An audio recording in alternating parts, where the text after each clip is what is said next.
And so I think it's quite a shame that the exposure to the arts for students, particularly underrepresented minorities and Hispanic students, African American students, that this is a travesty. Why?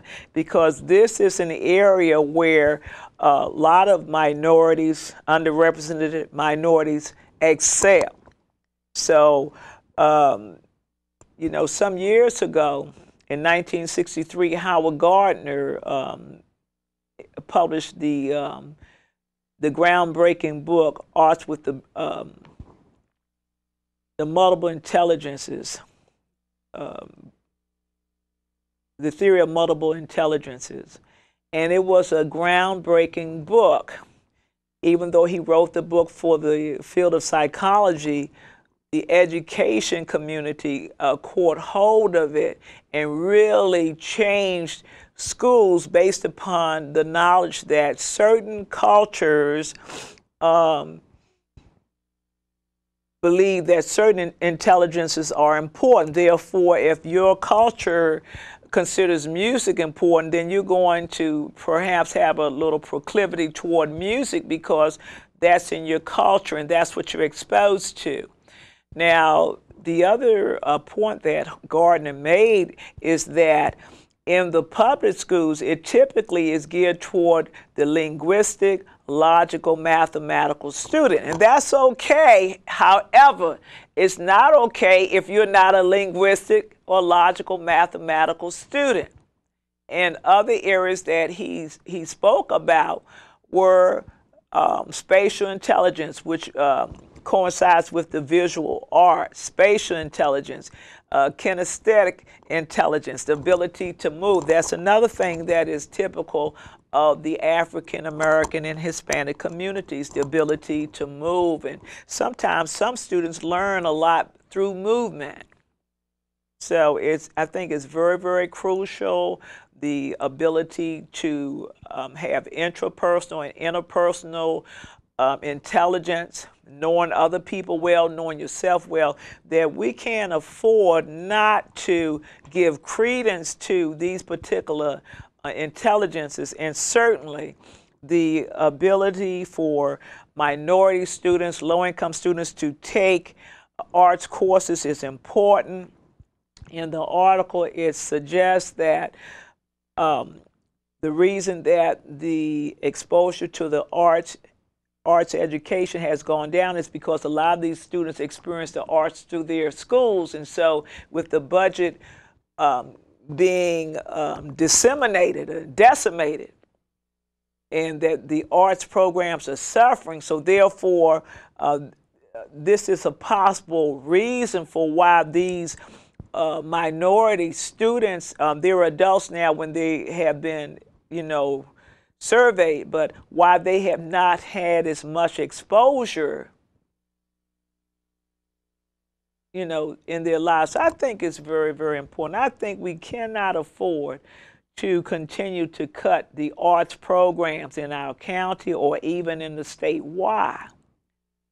We cannot afford to cut these programs because the arts help to build critical thinkers. The arts help students to be able to express themselves, whether it be through a picture, whether it be through music, whether it be through poetry or oratory, oratorical discussions and debates is just absolutely crucial. It's crucial for students to be able to express themselves if they have the ability to be kinesthetic, to be dancers, to be dramatists, or to be actors. And certainly our society greatly benefits from the numerous celebrities and artists and musicians which we have in our communities. There's a book by Claudia Cornett that says that when students have studied the arts for 3 to 4 or more years, that they actually do better on the college boards. And I stress the fact that the arts help students to express themselves.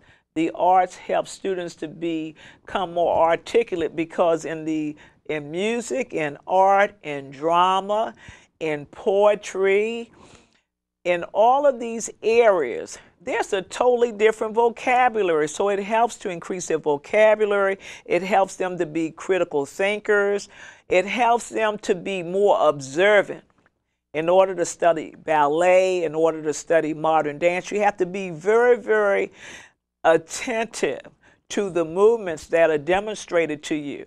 You have to be able to count, and you have to be able to perform, and you have to be able to perform under pressure, just as you must perform under pressure, and that you must become more discerning when you study music. You have to be able to do all of these divisions of music. You have to be able to recognize on scales what notes you're singing. You have to be able to work with the kinesthetic playing. You have to be able to work with your auditory, your hearing, and you also have to, the singers have to have also the ability of oral, or the singing. So it's very, very important. We make better contributing citizens when we have them exposed to the arts. So I'm hoping that the Arts Education for Minority Children Drops is an article that you will read. It's by Eric Robelin, and I think it's a crucial issue. And it's an issue that's not getting very much publicity, but it's an issue that's going to impact our society. The arts are everywhere.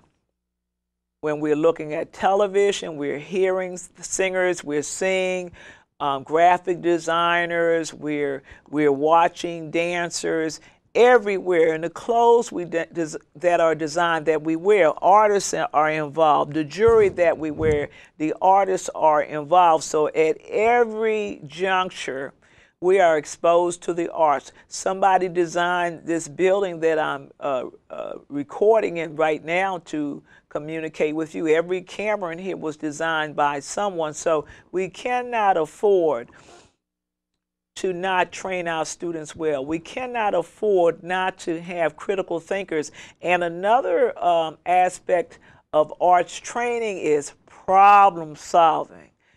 Students are presented with problems in art. They're presented with problems in music. And then they are asked to solve these problems. And the problems involve math, and they involve sometimes language. And it's crucial, problem-solving abilities. So having said that, I really hope that you will be cognizant and that you will be diligent about seeing to it that your child actually does take arts courses, and that you speak up on behalf of the arts program in the county and statewide to ensure that students are not denied the opportunity of actually learning in a way that may be your child's or another child's preferred learning style. Because being kinesthetic or being hands-on is a preferred learning style. Whether it's learning verbally, that's a preferred learning style. And again, some students we have, for example, African Americans have a tradition of oral communication, storytelling, as do many different cultures. That storytelling is very important. Moving on, I want to go now to another national issue. And this issue is coming from the Chronicle of Higher Education, which I subscribe to. And this is the March 25th issue. And on the back side of the Chronicle of Higher Education, there's an article about the money for accessibility for campuses. It's entitled "44 Billion Ought to Buy Some Accountability on Campuses." With the No Child Left Behind Act, a large measure of accountability came down upon the schools in order to show that students are learning and that children are not being left behind.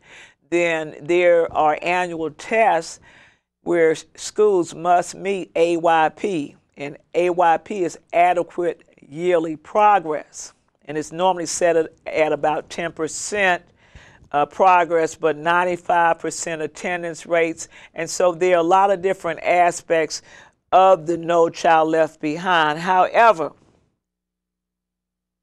now the administration has set its sights on higher education, and they have increased the Pell Grants to $44 billion.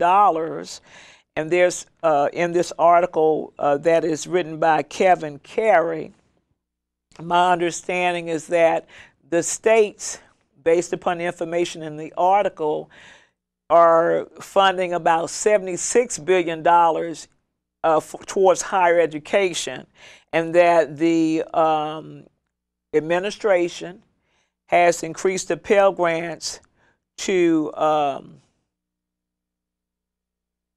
billion. I think that's up.